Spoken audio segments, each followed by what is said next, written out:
Hello everyone, I hope you all are doing very well. So in today's class we will start the numerical problem turning effect of forces. So इससे previous lectures में हमने chapter number 1, 2 and 3 के numericals देखे थे। आज के class में हमने चैप्टर नंबर 4 के न्यूमेरिकल्स करने हैं, कंप्लीट न्यूमेरिकल्स देखने वाले हैं। बहुत ही ईजी मेथड से मैं आप लोगों को सिखाने वाली हूँ।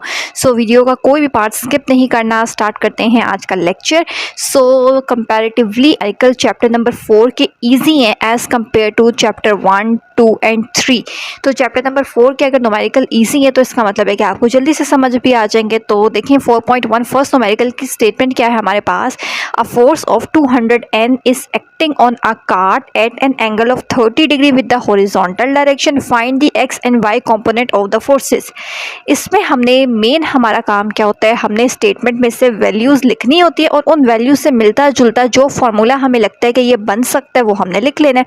अब यहाँ पे उन्होंने कहा है कि हम एक कार्ट मीन्स के ऐसे आप समझ लें ट्रॉली रेडी जिसे कहते हैं, ठीक है। कार्ट है, उस पर हम 200 न्यूटन की फोर्स लगा रहे हैं हॉरिजॉन्टल डायरेक्शन में, सीधी सीधी उसको आगे लेके जा रहे हैं। कितना एंगल बन रहा है, 30 degree. Find the x and y component of the forces. तो हमने फोर्सेस के एक्स और वाई कंपोनेंट फाइंड करने हैं। सो वैल्यूज देखें क्या क्या गिवन है। A force of 200 N, force given है 200 N। एंगल ऑफ, एंगल को हम हमेशा डिनोट करते हैं, मैथ्स में भी ये चीज़ बहुत दफ़ा बताई है, थीटा से, ठीक है। तो एंगल हम कहते हैं theta which is equal to 30 degree. अब क्या चीज़ हमने फाइंड करनी है, find the x and y component of the forces. X and y component का क्या मतलब होता है। एक्स कॉम्पोनेंट हमारे पास क्या होता है, फोर्सेस का एक्स कॉम्पोनेंट क्या होता है, ये फॉर्मूला इसको याद करना है। F of x is equal to f cos theta. Force को एफ से डिनोट करते हैं, एक्स कॉम्पोनेंट के लिए एक्स लिखते हैं। अगर एक्स लिख रहे हैं तो फिर फॉर्मूला क्या होगा, एफ कॉस थीटा। इसी तरह अगर वाई कॉम्पोनेंट की बात करेंगे तो उसको एफ वाई से डिनोट करेंगे और वो इक्वल होता है एफ साइन थीटा से। याद रखना है एक्स के साथ कॉस आता है, वाई के साथ साइन आता है। अब आगे हमारा काम बहुत सिंपल है। एफ की जगह एफ की वैल्यू ऊपर गिवन है 200, वो पुट करना है। कॉस की जगह कॉस लिखेंगे, थीटा की जगह थीटा की वैल्यू 30 पुट करनी है। अब आपने कैलकुलेटर से सारा काम आगे से सॉल्व हो जाएगा इजीली। कॉस 30 लिखना है कैलकुलेटर में, आंसर आएगा 0.866, ठीक है। फ्रैक्शन में अगर आ रहा है तो उसको कन्वर्ट कर लें डेसिमल में, मीन्स पॉइंट की फॉर्म में, और उसको 200 से मल्टीप्लाई करेंगे। सो यू गेट 173.2। फोर्स का यूनिट मीन्स के फोर्स के साथ हमेशा जो यूनिट है वो न्यूटन आता है, तो इसके साथ मैंने यहाँ पे कैपिटल N लिख लेना होता है, ठीक है। इसी तरीके से वाई कॉम्पोनेंट में f of y is equal to f sine theta. तो एफ की जगह एफ की वैल्यू 200, साइन की जगह साइन, थीटा क्या है 30। तो यहाँ पे साइन 30 लेना है which is equal to 1/2 sine 30। हमने मैथ्स में चैप्टर 6 में भी देखा था, जो टेबल वाला चैप्टर था एक्सरसाइज 6.4 में, कि साइन 30 की वैल्यू क्या होती है, 1/2 होती है। तो 1/2 को जब आप कन्वर्ट करेंगे पॉइंट में तो वो 0.5 होता है। सो 0.5 को आपने 200 से मल्टीप्लाई करना है, तो हमारे पास आंसर आ जाएगा 200 को 0.5 से मल्टीप्लाई करेंगे 100, और फोर्स का यूनिट क्या होता है N। तो यही दोनों चीज़ें फाइंड करनी थी, ये हमने फाइंड कर लिया। न्यूमेरिकल नंबर 1 कंप्लीट हो गया। कितना इजी था न्यूमेरिकल था। नेक्स्ट न्यूमेरिकल 4.2 देखते हैं। ओके, सो 4.2 की स्टेटमेंट क्या है मेरे पास। A force of 300 N is applied perpendicularly at the knob of a door as it is shown in the given figure. If the knob is 1.2 metre away from the hinge, what is the torque applied, is it positive और negative. अब सबसे पहले तो easy सी statement है, इसको एक दफ़ा ध्यान से समझ लें। ये आपकी बुक में फिगर भी गिवन है। ये हमारे पास एक डोर है, दरवाज़ा है, ये उसका नॉब है। नॉब मीन हैंडल, जिसको हम पकड़ के दरवाज़ा ओपन करते हैं, ठीक है। तो हमें पता है ना, इस साइड से अगर दरवाज़ा ओपन होगा तो इस साइड से ये अटैच हुआ होता है दीवार के साथ। तो यहाँ से ये जो 3 है, हिंज का मतलब होता है कि ये इसके 3 आप समझ लें, जहाँ पे पेच वगैरह लगे हुए होते हैं वो 3 पार्ट्स हैं, ठीक है। तो इन्होंने कहा है कि हम 300 न्यूटन की फोर्स लगा रहे हैं। कैसे लगा रहे हैं, perpendicular at the knob of a door. Force लगा रहे हैं डोर ओपन करने के लिए। If the knob is 1.2 metre away from the hinge, hinge means ये वाली कील है। अगर ये जो नोब है मीन्स डोर का जो हैंडल है उसके और ये जो यहाँ पे कील्स वगैरह लगी होती हैं, इसके दरमियान डिस्टेंस कितना है, 1.2। इसका मतलब है कि दरवाजे की चौड़ाई जो है वो टोटल 1.2 मीटर है from the hinge. What is the torque applied, तो कितना टॉर्क अप्लाइड हो रहा है और वो टॉर्क पॉजिटिव होगा या नेगेटिव, ये हमने फाइंड करना है। तो स्टेटमेंट को हमने समझ लिए। अब हम वैल्यूज़ देखते हैं क्या क्या गिवन है। A force of 300 N, force capital F से शो करते हैं, वैल्यू क्या है 300 N।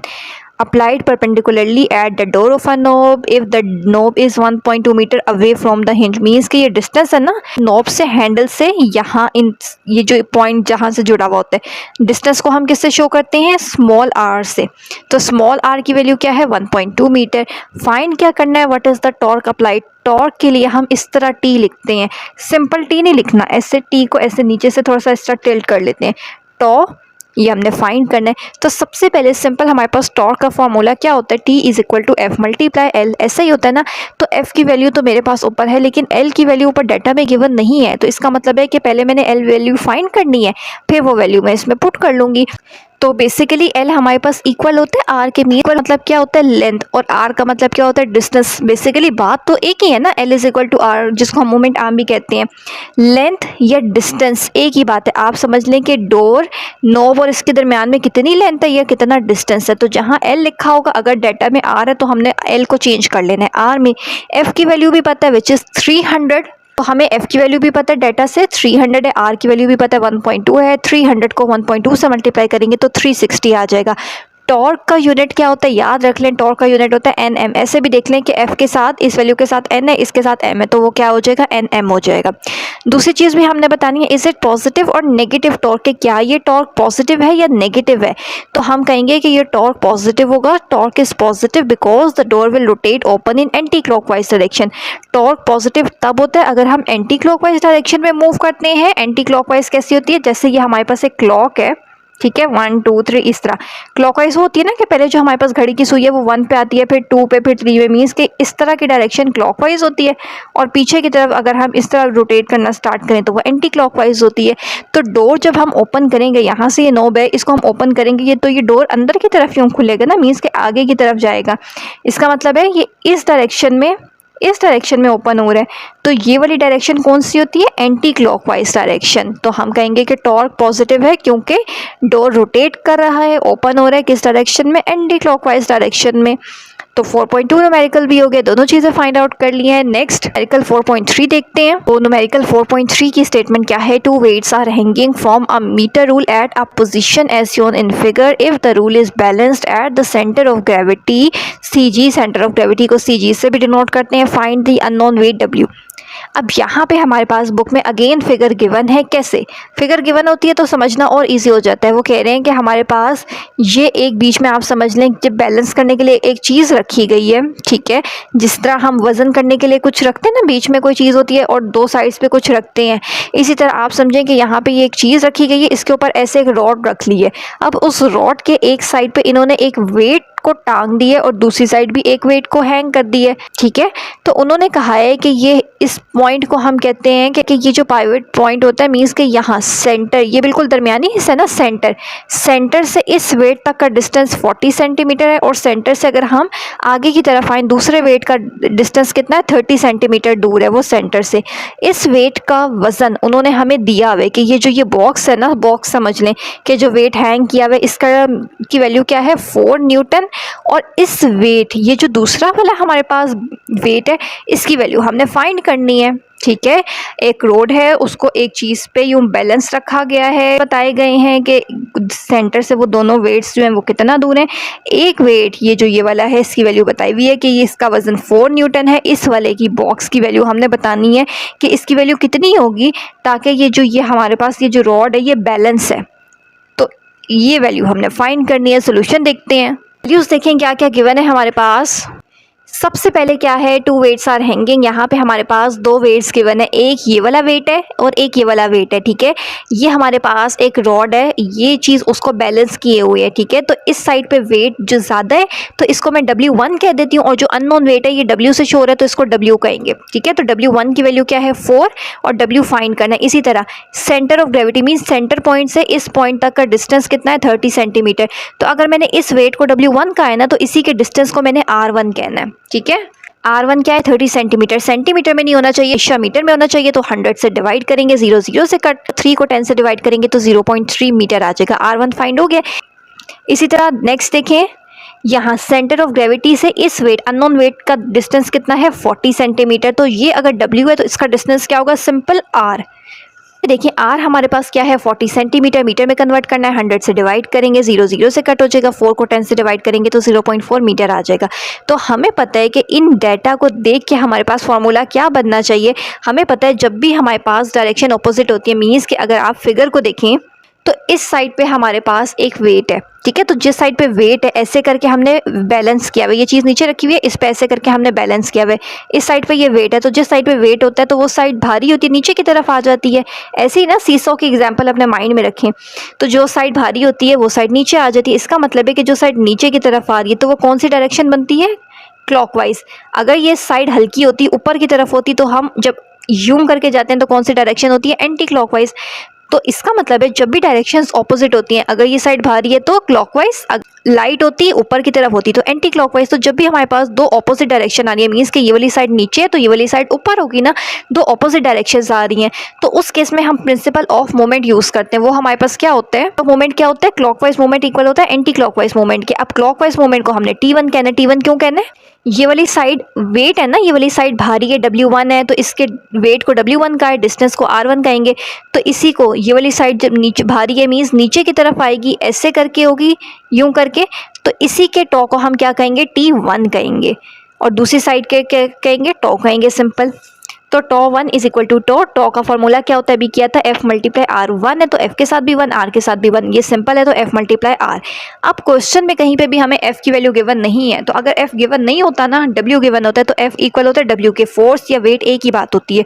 तो F की जगह मैंने F1 की जगह W1 लिख देना है और F की जगह W लिख देना है। अब यहाँ से देखिए R की वैल्यू क्या होती है, क्वेश्चन में R इक्वल है 0.4 के, W1 इक्वल है 4 के, R1 इक्वल है 0.3 के। तो यहाँ पे 0.4 मल्टीप्लाई हो रहा है, दूसरी साइड पे आके 0.4 डिवाइड हो जाएगा। 4 को मैंने 0.3 से मल्टीप्लाई करना है, आंसर 1.2 आएगा। 0.4 से डिवाइड करना है, आंसर क्या आएगा, 3। वेट की वैल्यू आ रही है तो वेट इक्वल होता है फोर्स के, भी हमने कहा है F की जगह W चेंज किया तो जो फोर्स का यूनिट होता है ना न्यूटन, वही वेट का भी यूनिट होगा न्यूटन। तो न्यूमेरिकल 3 भी कंप्लीट हो गया। नेक्स्ट फोर्थ न्यूमेरिकल देखें। फोर्थ न्यूमेरिकल की स्टेटमेंट क्या है, a seesaw is balanced with 2 children sitting near either end, child A weight 30 kg and sit 2 metre away from the pivot, while child B weight 40 kg and set 1.5 metre from the pivot. अब ध्यान से example समझे, जैसे भी 4.3 में हमने उस balance चीज़ को सीसो के एग्जाम्पल लेके माइंड में रखा था ना, अब इन्होंने सेम टू सेम वही कहा है। फिगर में देखिए मैंने एक बनाई है, पिवट पॉइंट का मतलब होता है ऐसी चीज़ जो इसको, इस रॉड को बैलेंस की हो। एक हमारे पास सीसो है, सीसो का मतलब होता है ऐसी चीज़ जिसपे दो, हमारे पास इन्होंने कहा है कि दो बच्चे हैं, एक का नाम चाइल्ड A कह दिया, मीन्स के इस बच्चे का नाम हम A कह देते हैं, यहाँ पे जो बच्चा बैठा हुआ है उसका नाम हम B कह देते हैं। दो बच्चे बैठे हुए हैं, एक का वेट कितना है 30 kg और दूसरे का वेट कितना है 40 kg। उन्होंने कहा है कि चाइल्ड A जिसका वेट 30 kg है वो 2 मीटर अवे बैठा हुआ है पिवट पॉइंट से। मीन्स पिवट पॉइंट क्या होता है, ये जो सेंटर वाला पॉइंट होता है इसको कहते हैं। मीन्स कि जो चाइल्ड A है जिसका वेट 30 kg है वो इस पॉइंट से, सेंटर वाले पॉइंट से 2 मीटर अवे है, दूर बैठा हुआ है। इसी तरह while child B weight 40 kg and sit 1.5 metre away from the point. इसका मतलब है कि जो दूसरा चाइल्ड है जो उसके सामने दूसरी साइड पे बैठा हुआ है, वो उसका वेट 40 kg है, वो सेंटर पॉइंट से कितनी दूरी पे बैठा हुआ है, कितने डिस्टेंस पे बैठा हुआ है, 1.5 मीटर के डिस्टेंस पे बैठा हुआ है। और दोनों जो हैं वो ऐसे बैठे हुए हैं कि इस सीसो है ये बैलेंस्ड है, मीन्स कि ना ऊपर हो रहा है ना नीचे हो रहा है, बिल्कुल अभी बैलेंस्ड पोजीशन में। Calculate the total moment on each side, total moment बताना है एक एक साइड पे कितना होगा, and determine if the seesaw is in equilibrium, और बताना है कि क्या सीसो इक्विलिब्रियम में है या नहीं। तो वैल्यूज़ जो पता है वो डाटा में लिखते हैं। सबसे पहले हमारे पास दो वेट्स गिवन है 30 kg एंड 40 kg, मीन्स के मैंने यहाँ से क्या करना है, मैसेज गिवन है M1 30 kg एंड M2 क्या है 40 kg। फर्स्ट चिल्ड्रन जो था वो 30 kg वाला वो 2 मीटर अवे बैठा हुआ था, तो इसका मतलब है कि फर्स्ट वाले को मैं M1 कह रही हूँ ना, तो उसके डिस्टेंस को भी मैंने R1 कहना है। तो R1 मेरे पास 2 मीटर है। इसी तरह जो सेकेंड वाला है वो 1.5 मीटर के डिस्टेंस पे, तो सेकेंड वाले को मैं 2 कह रही थी ना, M2 कहा था, M2 कह रहे हैं, तो इसके डिस्टेंस को भी R2 कहेंगे। R2 क्या है 1.5 मीटर। फाइंड क्या करना है, टोटल मोमेंट फाइंड करना है एक साइड पे, ईच साइड पे। तो ईच साइड का मतलब है दो साइड्स हैं सीसो की, एक ये है एक ये साइड है। तो हमने मोमेंट फाइंड करना है साइड A का भी और मोमेंट फाइंड करना है साइड B का भी। तो मोमेंट को हम किससे डिनोट करते हैं, टॉ से डिनोट करते हैं। मीन्स हमने T1 फाइंड करना है, A वाले को T1 कह देते हैं और B वाले को T2 कह देते हैं। ये दो वैल्यू सिंपल फाइंड करनी है। तो सिंपल हमारे पास टॉ का फॉर्मूला क्या होता है, T is equal to F multiply R, ऐसे ही होता है ना। और F को भी प्रीवियसली न्यूमेरिकल में बताया कि F को हम चेंज कर सकते हैं W से। अगर क्वेश्चन में F गिवन नहीं है तो उसकी जगह W लिख सकते हैं। तो यहाँ पे देखें W की जगह आपने क्या करना है, न्यूमेरिकल देखें, डाटा में तो W भी गिवन नहीं है, लेकिन W की वैल्यू हमें पता है ना, W इक्वल होता है weight is equal to mg। Weight mg के इक्वल होता है। तो m की वैल्यू भी है और g की वैल्यू तो हमें पता है ग्रेविटेशनल एक्सेलरेशन की कितनी होती है, 10 होती है। तो यहाँ से हमने क्या करना है, अगर मैं W1 फाइंड करी हूँ ना तो m की जगह भी m1 लिखना है और g को सिंपल एज इट इज़ लिख देते हैं। तो मैंने W1 फाइंड करना है, W is equal to mg होता है, तो W1 इक्वल होगा m1g। g की वैल्यू तो हमेशा सेम होती है ना, m1 क्या है क्वेश्चन में 30, g को मल्टीप्लाई करेंगे, g की वैल्यू है 10, 30 मल्टीप्लाई 10 करेंगे तो क्या आ जाएगा 300n। तो अब ये वैल्यू W की मैं इसमें पुट कर देती हूँ। टॉ1 क्या है, W1 मल्टीप्लाई R1, W1 की वैल्यू क्या है 300, R1 की वैल्यू क्वेश्चन में गिवन है 2, तो 300 को 2 से मल्टीप्लाई करेंगे तो आंसर आता है 600 और टॉ का हमारे पास यूनिट क्या होता है nm। टॉ1 क्या आएगा 600 m1। इसी तरीके से अब T2 फाइंड करते हैं। T का फॉर्मूला क्या है, T is equal to WR। T2 find करें तो यहाँ पे भी 2 लिख देंगे, यहाँ पे भी 2, यहाँ पे भी 2। तो W का फॉर्मूला क्या होता है mg, तो W2 का क्या होगा m2g। m2 की वैल्यू क्वेश्चन में गिवन है 40, g का मतलब होता है 10, 40 10 सा 400n। तो T2 की जगह अब W2 की वैल्यू पुट करें 100, R2 की वैल्यू हमें पता है 1.5, दोनों को मल्टीप्लाई करेंगे 600n। दोनों की वैल्यू सेम आ रही है, T1 की वैल्यू भी, टॉ1 की वैल्यू भी हमारे पास 600 थी, टॉ2 की वैल्यू भी 600 थी। इसका मतलब है अगर हमारे पास दोनों वैल्यूज सेम आती है ना तो इसका मतलब होता है कि चीज़ इक्विलिब्रियम में है। अगर दोनों टॉस की वैल्यू सेम होती है तो यहाँ पे दोनों सेम आ रही है तो हम एंड में लिखेंगे सो सीसो इज इन इक्विलिब्रियम, क्योंकि उन्होंने हमसे पूछा हुआ भी है कि क्या सीसो इक्विलिब्रियम में है, बैलेंस्ड है या नहीं। तो वैल्यू सेम आने का मतलब है कि ये सीसो इज इन इक्विलिब्रियम। कंप्लीट हो गया न्यूमेरिकल। नेक्स्ट न्यूमेरिकल 4.5 देखें।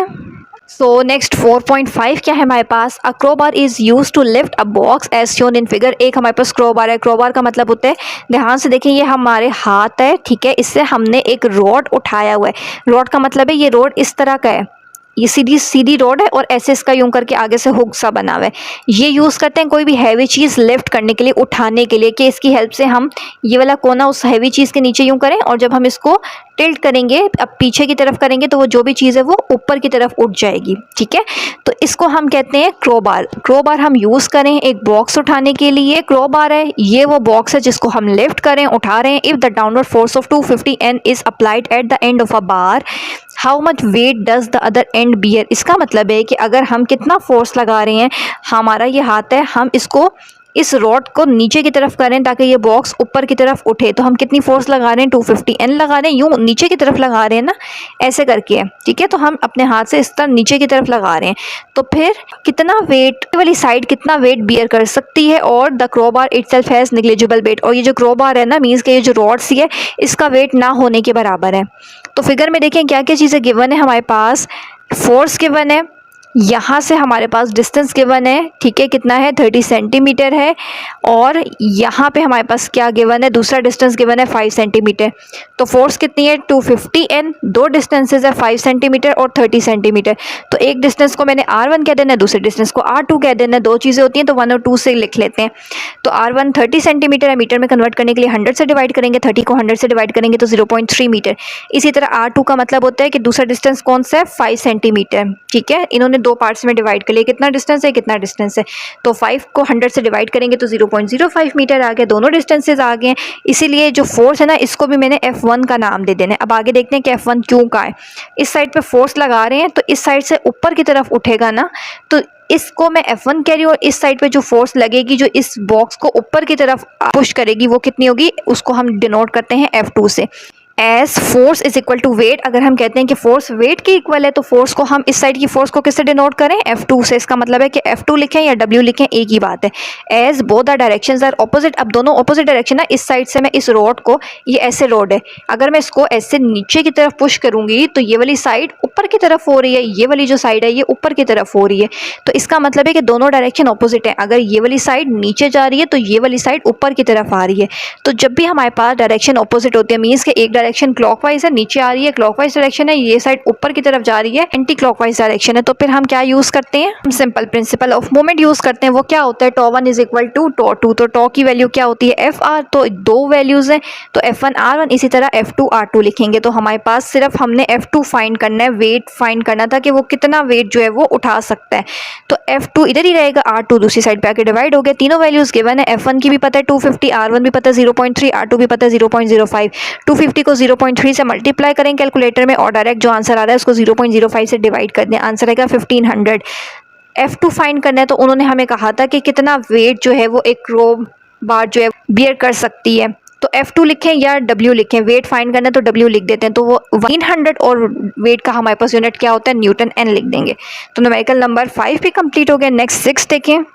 सो नेक्स्ट न्यूमेरिकल 6 की स्टेटमेंट क्या है, a 30 centimetre long spanner is use to open the nut of a car. एक हमारे पास स्पैनर है, मीन्स जिससे हम नट ओपन करते हैं ऐसे, ठीक है, इस तरह की शेप होती है ना, यहाँ पे आगे उसका यूँ करके मुंह बना हुआ होता है, जिससे हम नट वगैरह उसमें फिक्स करके ऐसे यूँ करके ओपन करते हैं। तो उन्होंने कहा है कि torque required for it, torque उसके लिए चाहिए होगा इस, कितना टॉर्क है, 1500 Nm है। How much force F should be applied on the spanner, तो इस स्पैनर पे कितनी फोर्स हमें चाहिए नट को ओपन करने के लिए। स्पैनर की लेंथ कितनी है, 30 सेंटीमीटर लॉन्ग ये स्पैनर है जो कार का नट ओपन कर रहा है। टॉर्क कितनी लग रही है स्पैनर पे, 150 N लग रही है Nm। फोर्स कितनी हम लगाएंगे, तो जो जो चीज़ें गिवन है वो डेटा में लिखें। सबसे पहले क्या गिवन है, 30 सेंटीमीटर लॉन्ग, लॉन्ग है ना, लेंथ लिखें या आर लिखें एक ही बात है, तो हम आर कह देते हैं। R is equal to 30 centimetre, centimetre को मीटर में कन्वर्ट करने के लिए 100 से डिवाइड करें, so you get 0.3 metre. Again torque कितना है, 150 Nm, तो tau is equal to 150 Nm। Much force is required, तो फोर्स को हम F से डिनोट करते हैं। तो इन तीनों चीज़ों के अकॉर्डिंग हमारे पास कौन सा फॉर्मूला बनता है, एक ही फॉर्मूला बनता है जिसमें ये तीनों चीज़ें आती हैं, क्या, tau is equal to FR, simple ये वाला फॉर्मूला। जो चीज़ फाइंड करनी है उसको उधर ही रहने दें, आर यहाँ पे मल्टीप्लाई हो रहा है तो दूसरी साइड पे आके क्या हो जाएगा, सिंपल डिवाइड। तो यहाँ पे देखें वैल्यू हमें पता है वो पुट करते हैं, टॉ की वैल्यू क्या है 150, F फाइंड करना है, उसकी जगह कुछ भी नहीं लिखेंगे, R की जगह 0.3 लिखना है। यहाँ पे 0.3 मल्टीप्लाई हो रहा है, दूसरी साइड पे आगे क्या हो जाएगा, डिवाइड। 150 को 0.3 से डिवाइड करेंगे तो आंसर 1500 आ जाएगा, और फोर्स का यूनिट क्या होता है, N, न्यूटन। तो न्यूमेरिकल नंबर 6 भी हमारा कंप्लीट हो गया। नेक्स्ट न्यूमेरिकल 7 देखते हैं। न्यूमेरिकल नंबर 7 क्या है, a 5N ball hanging from a rope is pulled to the right by a horizontal force F। The rope makes an angle of 60 degree with the ceiling as shown in the figure. Determine the magnitude of the force and tension T in the string. क्या कह रहे हैं, बहुत simple सी statement है। वो कह रहे हैं एक बॉल है, ठीक है, सीलिंग का मतलब होता है छत, एक बॉल है, उसका वेट कितना है, ऐसे करते हैं 50 न्यूटन उस बॉल का वेट है, ठीक है। और मीन्स के रस्सी जो है वो इस सीलिंग के साथ ऐसे करके, रस्सी के साथ हमने वो बॉल हैंग की हुई है उस छत के साथ। अब इस रस्सी और इस छत के दरमियान में एंगल कितना बन रहा है, 60 डिग्री का। हमने मैग्नीट्यूड ऑफ फोर्स फाइंड करना है और टेंशन फाइंड करनी है इस स्ट्रिंग में, ये मीन्स के जो हमारे पास रोप है उसमें, ठीक है। अब यहाँ पे देखें जो जो चीज़ें गिवन है वो हम लिख लेते हैं। ये हमारे पास बॉल है, उसका वेट कितना है, मीन्स W क्या है 5N, एंगल कितना बना रहा है, एंगल हम डिनोट करते हैं थीटा से 60। फाइंड क्या करना है, फोर्स, फोर्स को F से डिनोट करते हैं, टेंशन को हम T से डिनोट करते हैं। तो सिंपल हमने क्या करना है, यहाँ पे चीज़ों के अकॉर्डिंग मैंने क्या करना है, सबसे पहले टेंशन फाइंड करनी है। टेंशन मीन्स कि इन्होंने लिखा हुआ है ना कि मेक्स है हॉरिजॉन्टल फोर्स F, हॉरिजॉन्टल का वर्ड यूज़ हो रहा है। तो जब हमारे पास हॉरिजॉन्टल का वर्ड यूज़ हो रहा है, आपके पास ये इस तरह है, ये ऐसे करके फिगर में बनी हुई है, ये हमारे पास रोप है, ये बॉल है। तो हमने क्या करना है, यहाँ से एक सीधी लाइन एक्सटेंड कर देनी है, ठीक है। सीधी लाइन इसलिए एक्सटेंड करें ताकि ये हमारे पास एक 90 का एंगल बना रही है, स्ट्राइक राइट ट्रायंगल बन गई है। अब हमने क्या करना है, ये वाली साइड हमारे पास दो कंपोनेंट्स बन गए, एक हमारे पास हॉरिजॉन्टल कंपोनेंट है, एक हमारे पास वर्टिकल कंपोनेंट आ रहा है। टी जो है ना उसकी दो वैल्यूज़ होती हैं, जिस तरह फोर्स हमारे पास हॉरिजॉन्टल और वर्टिकल होता है ना, आप ऐसे याद रखें कि न्यूमेरिकल में अगर हॉरिजॉन्टल का वर्ड लिखा हुआ है तो इसका मतलब है कि टी, टेंशन जो है वो हॉरिजॉन्टल भी हमने फाइंड करनी है, वर्टिकल भी फाइंड करनी है। तो सबसे पहले तो हमने टेंशन फाइंड करनी है, तो टॉ ऑफ एक्स, हॉरिजॉन्टल कंपोनेंट को हम एक्स से शो करते हैं। टॉ ऑफ एक्स का फॉर्मूला क्या होता है, टी कॉस थीटा, जिस तरह एफ ऑफ एक्स का होता है ना एफ कॉस थीटा, इसी तरह टॉ ऑफ एक्स का होता है टी कॉस थीटा। तो टी तो फाइंड करना है ना, तो टी ऑफ एक्स लिखें या फिर एफ लिखें, एक ही बात है, ठीक है। तो हॉरिजॉन्टल कंपोनेंट, इन्होंने हॉरिजॉन्टल के साथ फोर्स का वर्ड लिखा है ना, इसीलिए हम कहेंगे कि horizontal component T of X, tau of X लिखें या एफ लिखें, एक ही बात है। इसी तरह वर्टिकल या वाई कंपोनेंट को हम किससे शो करते हैं, tau of y is equal to T sine theta. तो वर्टिकली हमारे पास क्या लग रहा है, ये नीचे की तरफ हमारे पास क्या लग रही है, वेट लग रहा है ना, इसके इस बॉल का वेट कितना है वो नीचे की तरफ आ रहा है। तो इसका मतलब है कि मैंने यहाँ पे क्या करना है, इस टी ऑफ वाई को मैंने W से चेंज कर लेना है। तो W की वैल्यू भी ऊपर क्वेश्चन में 5 गिवन है, साइन थीटा की जगह थीटा की वैल्यू मेरे पास क्या है, थीटा 60 है, ठीक है। तो साइन थीटा की जगह 60 लिखा है, साइन 60 क्या होता है 0.86, यहाँ पे ये नंबर मल्टीप्लाई हो रहा है, दूसरी साइड पे 5 से डिवाइड होगा, आंसर आएगा 5.77। टी की वैल्यू आ गई तो 5.77 लिखें या राउंड ऑफ कर लें 5.8 n बन गया। तो टी की वैल्यू हमें पता चल गई है, टेंशन पता चल गया। अब मैं ये टी की वैल्यू अगर इस फॉर्मूले में यूज़ कर लूँ तो मुझे फोर्स भी पता चल जाएगी। दो चीज़ें फाइंड करनी थी, फोर्स और टेंशन। तो दोनों चीज़ें फाइंड करने के लिए हॉरिजॉन्टल और वर्टिकल कंपोनेंट की हमने हेल्प ली है। हॉरिजॉन्टल कंपोनेंट में टॉ ऑफ एक्स आता है, हॉरिजॉन्टली फोर्स लग रही है तो टॉ ऑफ एक्स को हमने एफ से रिप्लेस कर लिया। वर्टिकल में हमारे पास नीचे की तरफ बॉल का वेट है तो टॉ ऑफ वाई को मैंने डब्ल्यू से चेंज कर लिया। सेकंड वाले फॉर्मूले से मेरे पास टी की वैल्यू आ गई है, फाइंड कर ली है। अब इस टी की वैल्यू को मैंने इस फर्स्ट में जहाँ टी लिखा हुआ है इसमें पुट कर देना सिंपल, तो मेरे पास एफ की वैल्यू भी आ जाएगी। तो ये वैल्यू आई है 5.8। ये मैंने अपनी first equation F is equal to T cos 60 में पुट किया, टी की जगह 5.8, कॉस 60 लें उसको 5.8 से मल्टीप्लाई करें 2.9 आ जाएगा। इसका मतलब है कि फोर्स कितनी लग रही है 2.9। सिंपल सा क्वेश्चन है। नेक्स्ट 4.8 देखते हैं। 4.8 की स्टेटमेंट क्या है, a sign board is suspended by means of 2 steel wires as shown in the given figure. ये हमारे पास एक साइन बोर्ड है। साइन बोर्ड जैसे आप रोड्स वगैरह पे देखते हैं, वो कह रहे हैं दो ये जो हमारे पास स्टील की वायर्स है ना, उससे इन साइन बोर्ड को हैंग किया गया है। ठीक है। If the weight of the board is 200 Newton, अगर इस बोर्ड का अपना वेट कितना है 200 n है, what is the tension in the string. तो ये जो ये बोर्ड है इसका अपना वेट कितना है 200 न्यूटन है। ये इस बोर्ड को दो स्टील की वायर्स हैं इसके साथ जोड़ा गया है, ठीक है, हैंग किया गया है। तो वो हमने बताना है कि इन वायर्स की टेंशन क्या है। दो वायर्स हैं तो एक को T1 कह देते हैं, टेंशन को T से डिनोट करते हैं। एक साइड को T1 कह देंगे, दूसरी वायर को T2 कह देते हैं, टेंशन फाइंड करनी है। सेंटर से दोनों के दरमियान डिस्टेंस कितना है 2 मीटर एंड 2 मीटर। ठीक है, मीन्स ये दरमियान में से इस वायर तक का डिस्टेंस 2 मीटर है और सेंटर से इस वायर तक का डिस्टेंस जो है वो 2 मीटर है।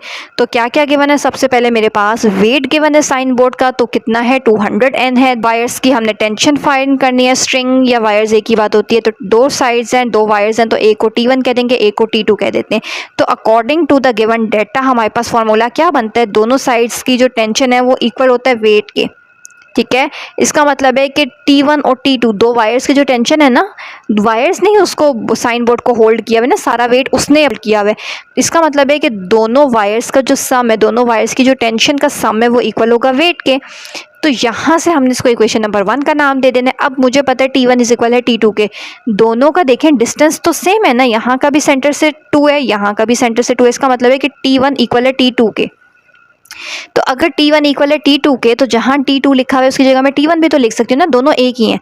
तो T2 की वैल्यू है T1, तो वो मैंने यहाँ पे पुट कर दी है। तो अब मैंने क्या करना है, T1 ऐड होकर 2T1 हो जाएगा, 2 मल्टीप्लाई हो रहा है, दूसरी साइड पे आके क्या हो जाएगा डिवाइड। W की वैल्यू क्वेश्चन में गिवन है 200, 2 मल्टीप्लाई हो रहा है, इस साइड पे आके डिवाइड होगा। 200 को 2 से डिवाइड करेंगे तो 100 आ जाएगा, को 2 से डिवाइड करेंगे तो 100 आ जाएगा। मीन्स T1 की वैल्यू आ गई है 100। अभी हमने ऊपर कहा था कि जो T1 है, T1 इक्वल है T2 के, तो जो T1 का आंसर आ रहा है वही T2 का आंसर आएगा। इसका मतलब है कि T2 is equal to 100 newton also. T2 का आंसर भी क्या है 100 है, क्योंकि दोनों एक दूसरे के इक्वल ही हैं, दोनों वायर्स इक्वल डिस्टेंस में, दोनों की टेंशन सेम ही है, तो वही आंसर T2 का भी आ जाएगा।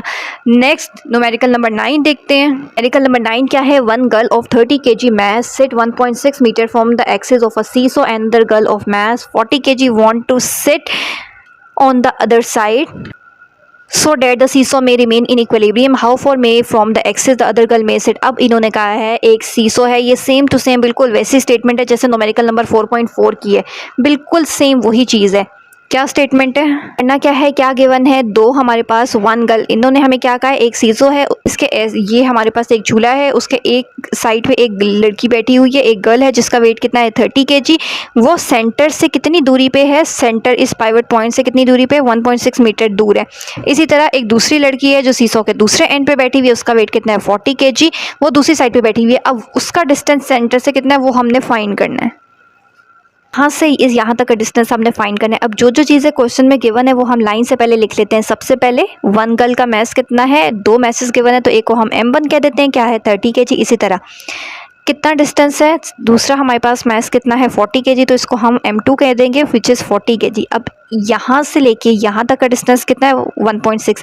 अगर मैंने इसको 30 kg को M1 से डिनोट किया है, मीन्स कि जो ये गर्ल बैठी है इसको हम 1 कह रहे हैं, तो इसका सेंटर से डिस्टेंस भी क्या होगा R1। डिस्टेंस को R से डिनोट करते हैं ना, इसको हम 1 कह रहे हैं, तो इसीलिए इसका डिस्टेंस क्या होगा R1, 1.6 मीटर। मीटर में ऑलरेडी है इसीलिए कुछ भी डिवाइड नहीं करना। अब हमने क्या करना है, यहाँ का डिस्टेंस फाइंड करना है। मीन्स कि ये जो दूसरी साइड पे लड़की बैठी है इसका सेंटर से डिस्टेंस फाइंड करना है। M2 में इसका हमने सेंटर से डिस्टेंस फाइंड करना है। As both directions are opposite so we using the principle of magnet. अब हमें पता है कि जो सीसो है वो ऐसे ही होता है ना, ऊपर की तरफ जाते हैं, ये साइड ऊपर होगी तो ये साइड नीचे होगी, ये साइड ऊपर होगी तो ये वाली साइड नीचे होगी। मीन्स कि हमारे पास डायरेक्शन जो है वो ऑपोजिट बनती हैं। तो जब भी हमारे पास डायरेक्शन ऑपोजिट होती हैं तो हमारे पास कौन सा फॉर्मूला लगता है, प्रिंसिपल ऑफ मूवमेंट का। वो हमारे पास क्या होता है, τ1 इज इक्वल टू τ2। तो टॉ की वैल्यू क्या होती है, F multiply R is equal to F multiply R. अगर हम τ1 इज इक्वल टू τ2 ले रहे हैं तो F1 मल्टीप्लाई R1 और F2 मल्टीप्लाई R2। तो F लिखें या W लिखें एक ही बात है। यहाँ पे हमने W लिख लिया, इसी तरह यहाँ पे भी हम W लिख लेते हैं। अब हमने क्या फाइंड करना है, R2 फाइंड करना है, दूसरा वाला डिस्टेंस फाइंड करना था। तो ये W2 यहाँ एक्स्ट्रा दूसरी साइड पे आके क्या हो जाएगा, डिवाइड हो जाएगा। तो यहाँ से अब मेरे पास W की वैल्यू डाटा में गिवन नहीं है, W की वैल्यू फाइंड करनी है। तो W की वैल्यू सिंपल, वेट का फॉर्मूला क्या होता है, W is equal to mg। W1 and W2 find करना है तो W1 क्या होगा, W1 is equal to 1g होगा। ठीक है, W1 क्या होता है, m1g। तो m1 की वैल्यू ऊपर गिवन है 30, g की वैल्यू कितनी होती है 10। 30 को 10 से मल्टीप्लाई करेंगे तो 300 न्यूटन। इसी तरह W2 फाइंड करेंगे तो W2 इक्वल होता है m2g के। m2 की वैल्यू क्या है ऊपर 40, g की वैल्यू क्या होती है 10, 40 10 सा 400 न्यूटन। अब यहाँ से हमें ये दोनों वैल्यूज़ पता चल गई हैं। R1 ऑलरेडी पता है तो अब इसको सारी वैल्यूज़ को इस फॉर्मूले में पुट करते हैं। अब यहाँ से हमने ये सारी वैल्यूज़ इसमें पुट की हैं। 300 को 1.6 से मल्टीप्लाई करें, 400 से डिवाइड करेंगे तो आंसर क्या आएगा 1.2। और R2 की वैल्यू फाइंड कर ली है। डिस्टेंस का फॉर्मूला हमेशा मीटर होता है। तो यहाँ पे हमारा न्यूमेरिकल जो है वो कंप्लीट हो गया। नेक्स्ट लास्ट न्यूमेरिकल नंबर 10 देखते हैं। लास्ट न्यूमेरिकल नंबर 10 की स्टेटमेंट क्या है हमारे पास, if the tension in each string as shown in figure if block weight 150 newton. यानी कि ये हमारे पास एक फिगर गिवन है, इसमें देखें ध्यान से, ये हमारे पास एक ब्लॉक है, इसको हमने हैंग किया हुआ है, इसका वेट कितना है 150 न्यूटन। हमने क्या फाइंड करना है, हमने इस स्ट्रिंग में मीन्स कि इस रस्सी की ये जो ये स्ट्रिंग है इसकी टेंशन फाइंड करनी है कि इसमें कितनी टेंशन है। अगर इस ब्लॉक का वेट कितना होगा 150 न्यूटन होगा। ठीक है, यहाँ से हमने इसको कैसे सॉल्व करना स्टार्ट करना है, हमने इस स्ट्रिंग की टेंशन फाइंड करनी है। ठीक है, अब यहाँ पे देखिए हमारे पास दो स्ट्रिंग्स हैं, एक ये वाला है और एक हमारे पास ये वाली स्ट्रिंग है। दो स्ट्रिंग्स हैं दोनों की, एक ये वाली स्ट्रिंग है और एक ये वाली स्ट्रिंग है। इसकी टेंशन फाइंड करनी है तो एक को हम T1 कह देते हैं और इस वाली स्ट्रिंग को मैंने T2 का नाम दे देना है। ये दोनों फाइंड करनी है। तो ये वाली जो हमारे पास T1 है ये हमारे पास x कॉम्पोनेंट है ना, ये देखें, चलिए x कॉम्पोनेंट हम क्या कहेंगे, τ1 फाइंड करना है। तो τ1 x is equal to T1 है ना, तो T1 cos थीटा, थीटा की वैल्यू हमारे पास क्या है यहाँ पे 60 का एंगल बन रहा है, इसका मतलब है थीटा क्या है 60 डिग्री। इसी तरह T2 क्या होगा, T2 इज इक्वल टू, अब T1x τ1x हमारे पास इक्वल हो जाता है T2 के और T1 cos theta as it is रहेगा। इसको मैंने इक्वेशन ए का नाम दे देना। इसी तरह वर्टिकल या y कंपोनेंट क्या होगा, ये हमारे पास वर्टिकल या y कंपोनेंट है। तो इसी तरह ये हमारे पास इक्वल होगा T1y के और ये चीज़ इक्वल हो जाती है वर्टिकल कंपोनेंट में साइन आ जाता है T1 साइन थीटा। थीटा की जगह हमारे पास वैल्यू आ जाएगी 60 डिग्री की। अब T1y वर्टिकल कंपोनेंट में हमारे पास ये जो ये वर्टिकल कंपोनेंट है इसमें वेट है ना, तो यहाँ से ये इसकी जगह मैंने W पुट कर देना। W की वैल्यू क्वेश्चन में गिवन है 150, साइन 60 हमारे पास इक्वल होता है 0.87 के। ये यहाँ पे मल्टीप्लाई हो रहा है, दूसरी साइड पे आके डिवाइड होगा। तो 150 को हमने 0.1 के साथ डिवाइड करने तो हमारे पास आंसर आ जाएगा 173.2। टेंशन का यूनिट क्या होता है N, तो इसको हमने एज इट इज लिख देना है। अब यहाँ से ये T1 की वैल्यू मैंने इक्वेशन नंबर 1 में पुट कर देनी है, तो यहाँ से मेरे पास T2 भी आ जाएगा। तो इक्वेशन नंबर 1 लिखनी है, यहाँ पे देखें T1 की जगह इसकी वैल्यू 173.2 पुट करना है। cos 60, इस cos 60 लेना है, उसको 173.2 से मल्टीप्लाई करेंगे तो आंसर क्या आएगा 86.6 N। तो ये हमारे पास दोनों स्ट्रिंग्स में जो टेंशन हमने फाइंड करनी थी T1 एंड T2 ये हमने फाइंड कर लिए। So that's all from today's lecture। Access chapter number 4 के टोटल 10 न्यूमेरिकल्स थे, टोटल 10 न्यूमेरिकल्स हमने कंप्लीट कर लिए हैं। I hope you find this lecture informative, so don't forget to like share and subscribe.